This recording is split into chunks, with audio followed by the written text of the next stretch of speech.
नमस्कार, India voice पर स्वागत है आपका। मैं हूं आपके साथ प्रियंका मिश्रा। बंगाल और बिहार की तर्ज पर यूपी में भी इंडिया गठबंधन की जड़ें खिसकती दिखाई दे रही हैं, जहां सपा और आरएलडी के बीच सीटों को लेकर खटपट और नाराजगी की खबरें अब एनडीए के साथ नए बंधन की ओर इशारा कर रही हैं। जहां सपा और आरएलडी में सीटों को लेकर, खासकर मुजफ्फरनगर सीट को लेकर तनातनी छिड़ी हुई है। तो वहीं सूत्रों के हवाले से खबर ये भी सामने आ रही है कि बीजेपी ने जयंत को 4 सीटों का ऑफर दिया है, जिसके बाद जल्द ही जयंत इस पर ऐलान कर सकते हैं। मतलब एक तरफ तो एनडीए अपनी सधी रणनीति को आगे बढ़ा रही है, तो वहीं सीटों को लेकर इंडिया गठबंधन बार बार अपना पुराना इतिहास दोहराती जा रही है।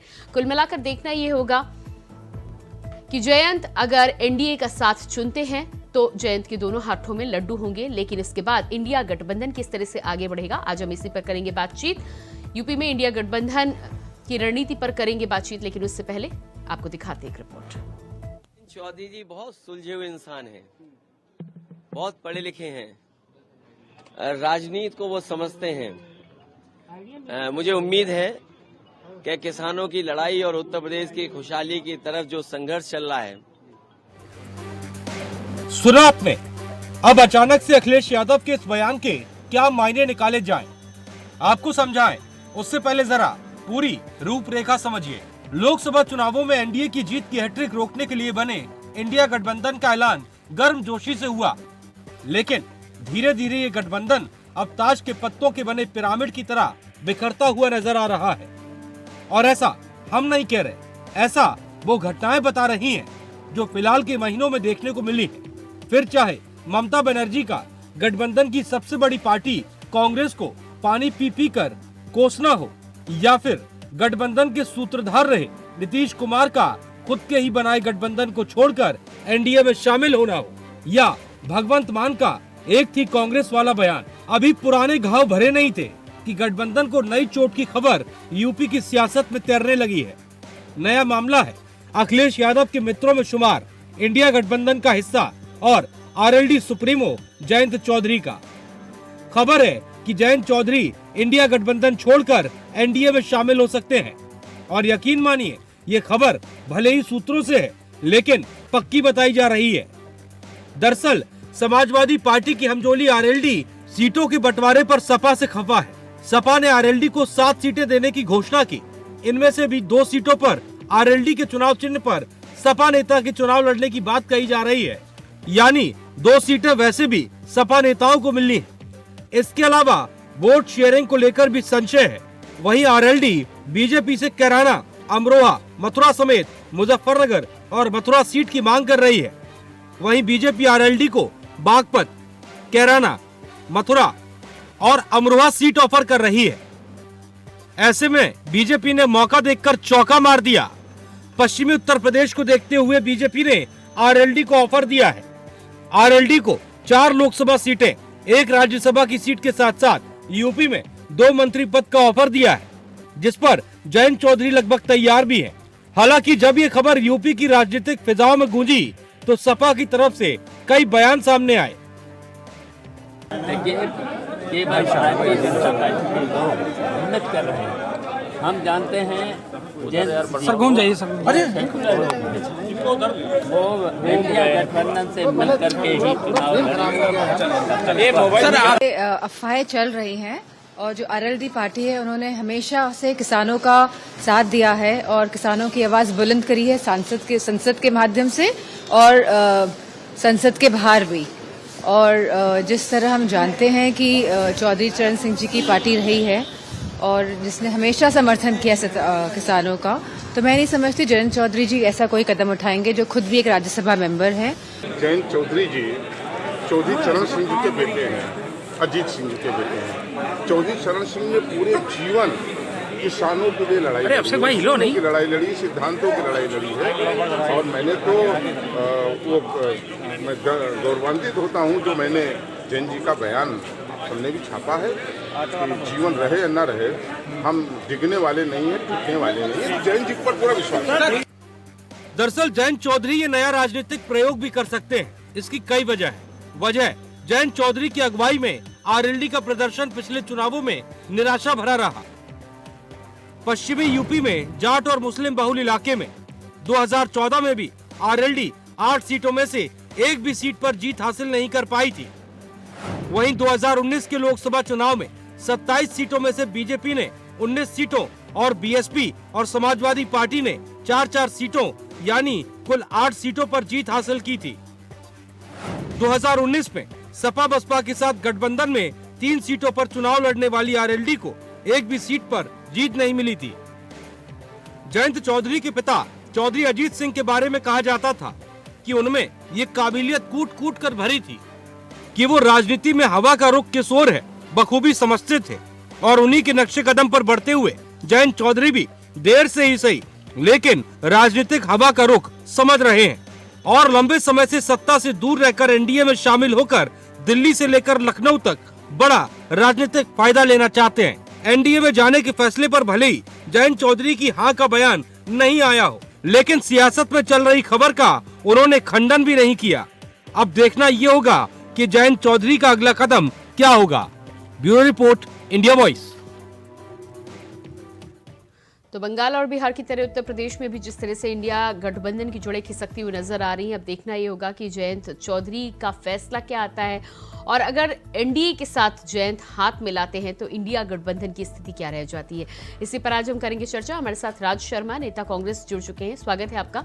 इसके अलावा केसी जैन जी, बीजेपी नेता, भी हमारे साथ जुड़ चुके हैं, आपका भी बहुत बहुत स्वागत है। सबसे पहला सवाल राज जी आपसे ही मैं करूंगी। इंडिया गठबंधन को लेकर तमाम तरह की खबरें सामने आ रही थी, लेकिन अभी तक माना जा रहा था कि बिहार और बंगाल में जो हुआ वो हुआ, लेकिन उत्तर प्रदेश में शायद साझा कॉन्फ्रेंस के जरिए इंडिया गठबंधन में ऐलान कर दिया जाएगा और सीटों के फॉर्मूले को सेट कर लिया जाएगा। लेकिन अब जिस तरह की खबरें निकलकर सामने आ रही हैं, एनडीए ने 4 सीटों का ऑफर जयंत चौधरी को दिया है, इस पर क्या कहना है आपका? जी, मैं सबसे पहले तो ये कहता हूँ, ये जितना भी सिनेरियो चल रहा है, जो सीन क्रिएट हो रहा है, ये सबको पता चल रहा है कि भारतीय जनता पार्टी की हताशा बता रही है। अभी ये कयास लगाए जा रहे हैं और जैसा कि अभी अखिलेश जी का भी बयान आपने चलाया, अच्छा वाकई वो पढ़े लिखे तो हैं और समझदार भी हैं, लेकिन कभी कभी मेरी सोच है कि कभी कभी जो उर्दंड व्यक्ति होते हैं उनसे सीधा व्यक्ति हार जाता है। तो ये भी डर लगा रहता है कहीं ऐसा ना हो भारतीय जनता पार्टी, क्योंकि इनके पास कोई देश को और प्रदेश को के जनता के लिए कोई काम करने का तो है नहीं, इन्हें तो भाई इतना ही करेंगे, दिन भर यही बात करते रहते हैं, किस विधायक को पकड़ लें, किस पार्टी को तोड़ दें, किसको क्या कर दें, कैसे कर दें। तो मुझे ये लग रहा है कि थोड़ा सा अखिलेश जी को भी थोड़ा आगे बढ़ना चाहिए और जयंत जी को अगर वो कहीं 10% थोड़ा सा बहकते हैं तो उन्हें समझाना चाहिए। और हमारी यात्रा यहाँ आ रही है और उस यात्रा का बड़ा प्रभाव पड़ेगा, उससे भारतीय जनता पार्टी भी डर रही है। और ये जो भारतीय जनता पार्टी चलन बना रही है, अपनी ही बात को झूठ कहना, अपनी ही बात को कॉन्ट्रडिक्ट करना, एक तरफ ही कहती है 80 सीट जीतेंगे, फिर इन्हें क्या जरूरत है छोटी छोटी पार्टियों को दबाव डाल के बनाना कि तुमको ये दे देंगे, तुमको ये दे देंगे। केसी जैन जी, मुझे सुन पा रहे हैं? आवाज मिल रही है हमारी आपको? देखिए, राज शर्मा जी की मजबूरी है और क्योंकि इंडी गठबंधन के नेता है तो ऐसे में अपनी पार्टी का जो पक्ष रख रहे हैं और साथ ही साथ जो बार बार एक बात कह रहे हैं कि भाई इनको आवश्यकता क्या है और लोगों को साथ लेने की। तो देखिए, आपका 35-36 दलों का गठबंधन है और जिनके साथ अभी आप विधानसभा चुनाव अलग अलग लड़े, उनके साथ में मोदी जी को हटाने के साथ में लेने की कवायद कर रहे हैं, लेकिन आप अपने लोगों को ही संभाल नहीं पा रहे हैं। क्योंकि क्या है कि वास्तव में कांग्रेस में कोई नेतृत्व नहीं, तो जब नेतृत्व का अभाव है तो इस तरीके की तस्वीरें लगातार आ रही। आप देखिए, इसके पहले बिहार में भी वो भारतीय जनता पार्टी के साथ आ जाते हैं नीतीश जी, और उन्होंने स्पष्ट रूप से कहा कि मेरे ऊपर दबाव बनाया जा रहा था, हमें काम नहीं करने दिया जा रहा था। और साथ ही साथ उन्होंने ये भी कहा कि मुख्यमंत्री मैं हूँ, लेकिन लगता था जैसे मुख्यमंत्री कोई दूसरा है, प्रदेश सरकार कोई और चला रहा है। तो मजबूरी में नीतीश जी ने वहाँ पे त्यागपत्र दे करके और एनडीए के साथ वो शामिल हुए। और रही बात देखिए अजीत चौहान जी के पार्टी की, तो देखिए कि जो आरएलडी है, आरएलडी को लगातार इस प्रकार से दबाव में लेकर के और सीटों की बात आई, सीटों का बंटवारा भी आज तक नहीं हो पाया। तो ये कमी किसकी है? और समाजवादी पार्टी ने अपने जो प्रत्याशी घोषित किए वो अपनी पार्टी के तो घोषित कर दिए, आरएलडी को कहते रहे कि हम आरएलडी को इतनी सीटें देंगे, उतनी सीटें देंगे, लेकिन आरएलडी के नेता अगर वो जहां जहां पे सीटें चाह रहे हैं वहां पे भी नहीं, लेकिन बात कोई बीजेपी नहीं ने हो पाई। जिस तरह से 4 सीटों का ऑफर दिया है, तो क्या आपको लग रहा था कि पश्चिमी यूपी में आपको आरएलडी जैसे किसी दल की जरूरत है जो जमीन मजबूत कर सके, और इसके साथ ही साथ हरियाणा और राजस्थान भी सज जाएगा आपका? नहीं, देखिए बात ये है कि अगर हमारे साथ कोई दल आता है तो हम उसका पूरा सम्मान करते हैं। केवल ये नहीं कि आकर के सिर्फ दल मात्र में शामिल हो गया। आप देखिए कि निषाद पार्टी के कितने विधायक हैं और निषाद पार्टी कितनी बड़ी पार्टी है, उसके बाद में भी हमने उनको कैबिनेट मंत्री बना रखा है। तो कुल मिलाकर के अगर जयंत जी आज हमारे साथ में आ रहे हैं और उनकी इच्छा है कि देश के प्रदेश के विकास में सहयोगी बने और विपक्ष में रह करके वो काम नहीं कर पा रहे हैं, या फिर उनको समाजवादी पार्टी काम नहीं करने दे रही है, और समाजवादी पार्टी ने ये भी कहा, ये भी खबरें आ रही हैं कि समाजवादी पार्टी ने स्पष्ट रूप से कहा अखिलेश यादव जी ने कि अगर आप 2 सीटें पे लड़ना चाहें तो, और वो भी आपको समाजवादी पार्टी के सिंबल पे लड़ना पड़ेगा। इस प्रकार से शिवपाल जी को इन्होंने समाजवादी पार्टी के सिंबल पे चुनाव लड़ाया था, वैसे ही अखिलेश यादव जी चाह रहे थे कि आज की डेट में जयंत चौधरी जी समाजवादी पार्टी के सिंबल पे चुनाव लड़े। तो अगर उनकी अपनी पार्टी हो समाजवादी पार्टी के सिंबल पे चुनाव क्यों लड़ेंगे? यानी कि पार्टी को कहीं ना कहीं खत्म करने के लिए लगातार समाजवादी पार्टी कयास लगा रही है। अब आगे क्या होता है अगर आरएलडी की तरफ से ऐलान होता है तो जो सीटें उन्हें चाहिए, जो उनकी पारंपरिक सीटें हैं, मुजफ्फरनगर, बागपत, ये तमाम सीटें हो गई, ये सीटें आप देंगे उनको? नहीं, देखिए इसमें कोई संशय नहीं है कि अगर हमारे साथ में वो आते हैं, हमारे साथ बैठ के बातचीत होती है, तो भारतीय जनता पार्टी जो कहती है वो करती है। ऐसा नहीं है कि सिर्फ और सिर्फ जैसे अन्य पार्टियां केवल यूज एंड थ्रू का काम करती हैं। आप देखिए समाजवादी पार्टी चुनाव को टाइम तो यानी कि आपकी तैयारी पूरी है, को साथ में लिया। नहीं, बस 10 सेकंड, यानी कि तैयारी पूरी है आपकी। मेरी बात आ जाए 10 सेकंड। जैसे आप देखिए प्रस्पा को समाजवादी पार्टी ने लिया और चुनाव के बाद उनको बाहर कर दिया, लेकिन ये अलग बात रही कि माननीय मुलायम सिंह यादव जी के स्वर्गवास होने के बाद स्थितियां बदली और जो है शिवपाल जी फिर समाजवादी पार्टी में आ गए, लेकिन उनको पेंडुलम की तरीके से घुमाते रहे। तो कुल मिला के इस तरीके की स्थितियां जो है नहीं है भारतीय जनता पार्टी में। तो भारतीय जनता पार्टी जिस प्रकार से देश में प्रदेश में काम कर रही है और जिस प्रकार से आप देखिए कि भारत देश आज 5वीं अर्थव्यवस्था बनकर के उभरा है, धीरे धीरे नंबर 1 पे पहुंच रहा है, हर तरफ विकास हो रहा है, अंतर्राष्ट्रीय स्तर पे भारत देश की छवि उभर करके सामने आई है। ऐसे हालातों में अगर जयंत चौधरी जी की पार्टी हमारे साथ में आके काम करना चाहती तो क्या दिक्कत है? और एक चीज, ये गठबंधन तो सिर्फ और सिर्फ सत्ता लोलुपता का गठबंधन था ना कि मोदी जी को हटाना है। अभी आप प्रदेश के चुनाव होते हैं तो एक दूसरे को गाली देते हैं।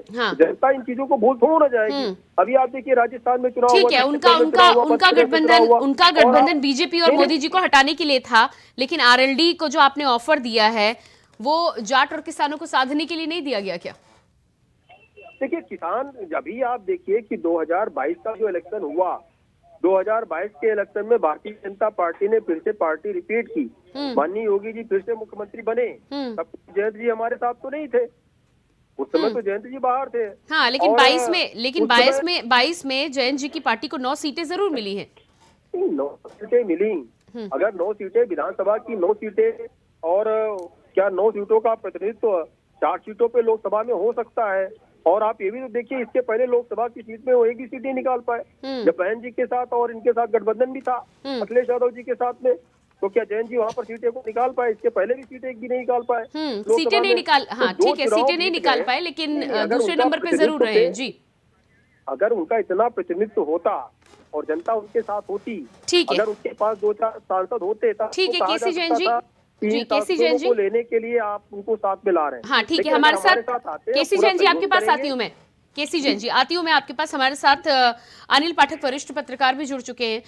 जी अनिल, जिस तरह से खबरें निकलकर सामने आ रही हैं सूत्रों के हवाले से कि आरएलडी और एनडीए का गठबंधन हो सकता है, ऑफर दिया गया है 4 सीटों का, 2 मंत्री पद का भी ऑफर दिया गया है, और उधर इंडिया में जिस तरह से खटपट चल रही है, क्या लग रहा है आपको भारतीय जनता पार्टी का ये ऑफर जो है वो जात रणनीति और किसान आंदोलन को कमजोर करने के लिए, साधने के लिए, क्या ये समीकरण नहीं बिठाया जा रहा?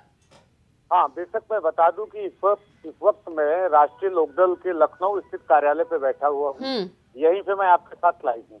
जिस तरह से यहाँ पे माहौल है, एकदम सन्नाटा पसरा हुआ है। जितने भी यहाँ पर पदाधिकारी हैं, जो इनके स्पोकन पर्सन है, उनको एक तरह से मना कर दिया गया है कि आप मीडिया को फेस नहीं करेंगे, किसी तरह का कोई बयान नहीं देंगे। तो जिससे ये माना जा रहा है कि कहीं न कहीं कुछ खिचड़ी जरूर पक रही है और ये फाइनल मोड में है। ये भी चर्चा है कि 1 सीट पर पेच फंसा हुआ है। रालोद का 1 सीट ज्यादा मांग रही है, 4 की ऑफर है। रालोद ने 5वें पर भी दावा किया है। और चर्चा तो यहाँ तक है कि सेंट्रल से लेकर के स्टेट में भी सत्ता में भागीदारी राष्ट्रीय लोकदल पार्टी भविष्य में करने जा रही है।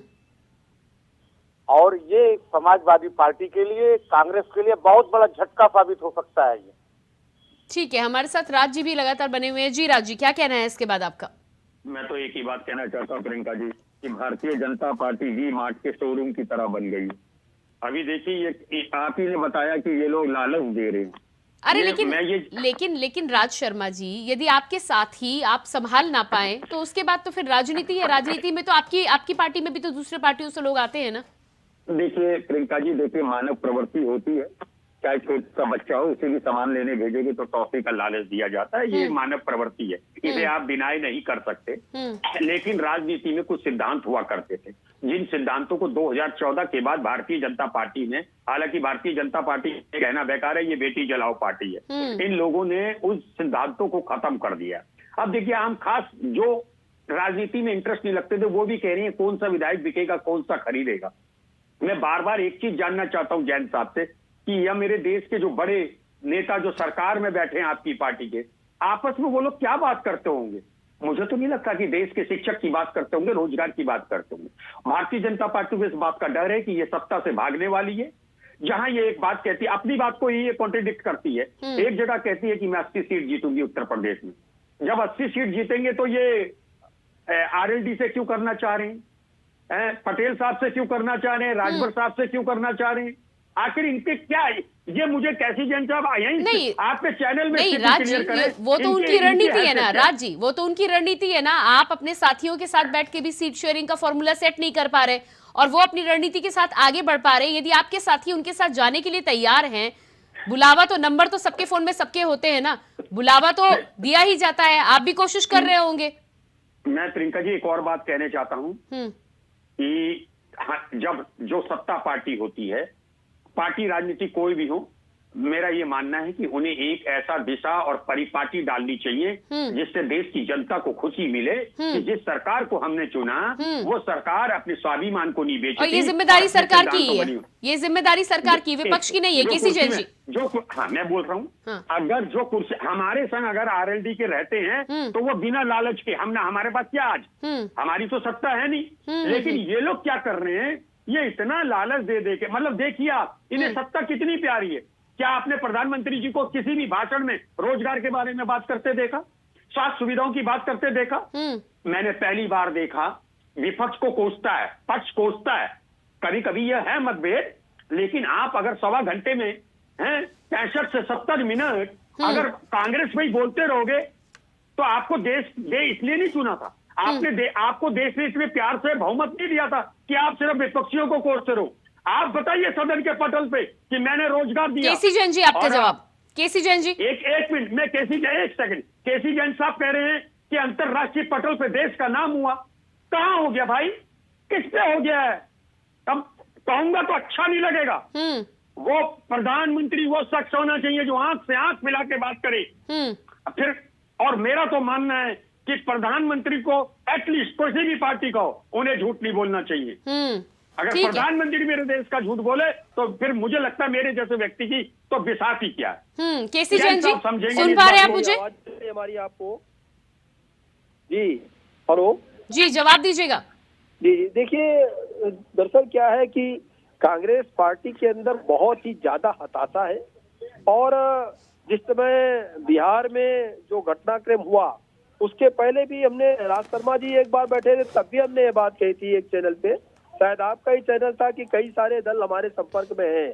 तब इन्होंने बहुत आश्चर्य प्रकट किया था कि नहीं कोई नहीं जाएगा हमारे साथ में। अभी जब नीतीश जी आ गए एनडीए के साथ में तब भी हमने कहा कि नहीं भी कई सारे दल आ सकते हैं। तो आप देखिए कि अब चाहे एनडी हो चाहे नीतीश जी हो और भी कई सारे दल, अभी भी कई सारे दल भारतीय जनता पार्टी में आने के लिए आतुर हैं और वो देश के विकास के साथ में जुड़ करके काम करना चाहते हैं। लंबे समय तक आप सत्ता में रहे, आपने अगर बेरोजगारी खत्म कर दी होती तो स्थिति क्यों होती? देश अरे 10 साल का हिसाब दो ना यार भाई। गरीबी की तरफ बढ़ता रहा 10 साल आपके से सरकार शासनकाल में में, कांग्रेस के शासनकाल कॉपी में। अपनी आज जचवाओ देश आप। स्वावलंबी हो रहा है। जैन आज साहब अपनी स्वरोजगार कॉपी की तरफ जचवाओ। बढ़ रहे हैं। कैसे फेलियर लड़के की तरह बात करते हैं करके आया है। आप अपनी ये कॉपी सभी जचवाइए। छोटे काम 10 साल से क्या किया पहले हम छोटे सन 2014 में से क्या किया आपने? हथियारों के उसका जवाब दीजिए आप। डिपेंडेंट होते हमेशा रोते थे। रहते आज हो। हम हथियारों का निर्यात कर रहे अपनी हैं। नाकामियों तमाम को सारे छिपाने देशों के को आज लिए हथियारों का दूसरों निर्यात के कर रहे हैं। अपराध मत गिरा दो। देश स्वावलंबी बना आप है, अपने अपराध आत्मनिर्भर गिराइए। भारत देश बना है। और जो भी राजनीतिक दल वास्तव में राष्ट्र का विकास चाहते हैं, प्रदेश का विकास चाहते हैं और जनता के साथ जुड़ करके रहना चाहते हैं, वो धीरे धीरे जो है विकास के साथ में और साथ ही साथ आत्मनिर्भर भारत को वो भी जुड़ करके काम करना चाहते हैं। यही कारण है कि एनडीए के साथ लगातार तमाम सारे दल आ रहे हैं। और दूसरी बात ये कि ये फिर वही बात कि इसका तो जवाब कांग्रेस को देना चाहिए कि आपका गठबंधन ये कैसा गठबंधन था। अगर सत्ता लोलुपता का नहीं, लेकिन गठबंधन उनका नहीं था, कहना है तो आप उनका प्रदेश कहना के है अलग कि जब बनते। आपको 80 और की जब 80 सीटें उत्तर प्रदेश में मिलने वाली हैं तो आपको तमाम दलों से गठबंधन करने की क्या जरूरत है? नहीं, देखिए ये कोई बात नहीं हुई। अगर हमारे साथ कोई आ रहा है तो वो जो एनडीए के घटक दल हैं, तो सरकार तो एनडीए की बन रही है ना। एनडीए के साथ तमाम सारे दल पहले से हैं। अनुप्रिया पटेल जी हैं, आप देखिए। अब आप कहेंगे अनुप्रिया पटेल जी को आपने क्यों लड़ा दिया, या फिर अभी आप देखिए कि जो हमारे साथ सुभाषपा है, सुभाषपा से कोई लड़ता है, फिर कहेंगे सुभाषपा से कोई क्यों लड़ रहा है, फिर कहेंगे कि नहीं ये निषाद पार्टी से कोई क्यों लड़ रहा है, फिर कहेंगे आरएलडी से कोई क्यों लड़ रहा है। ये कोई बात नहीं। बात ये है कि देखिए हम सबका साथ सबका विकास लेकर के चल रहे हैं। तो अगर हमारे साथ कोई पार्टी है तो उसका पूरा सम्मान हो रहा है। ठीक है केसी जैन जी, समय मेरे पास नहीं है। आप सभी का मैं बहुत बहुत धन्यवाद करना चाहूंगी। केसी जैन जी, राज शर्मा जी और अनिल पाठक जी, आपका भी बहुत बहुत धन्यवाद। दारा सिंह यादव जी हमारे साथ जुड़े हुए थे, बहुत बहुत धन्यवाद आपका भी। तो उत्तर प्रदेश में जिस तरह से एक बार फिर से इंडिया गठबंधन के समीकरण और स्थितियां बदलती हुई नजर आ रही हैं, अब देखना ये होगा कि आगे आने वाले दिनों में क्या कुछ परिणाम निकलकर सामने आता है। क्या बीजेपी का ऑफर वाकई आरएलडी के जयंत को मिला है, और यदि ऑफर मिला है तो क्या जयंत इस पर विचार कर रहे हैं या ऐलान आ सकता है। सूत्रों के हवाले से खबर निकलकर सामने आ रही है और ये भी दावा किया जा रहा है कि जल्द ही इस पर पर्दा खुलेगा, राज खुलेगा और पिक्चर बिल्कुल क्लियर निकलकर सामने आएगी। अब देखना होगा कि पिक्चर कब तक सामने आती है, उसके लिए थोड़ा सा इंतजार हो रहा है। फिलहाल हमारे इस खास कार्यक्रम में इतने खबरों के लिए बने रहिए इंडिया वॉइस के साथ। नमस्कार।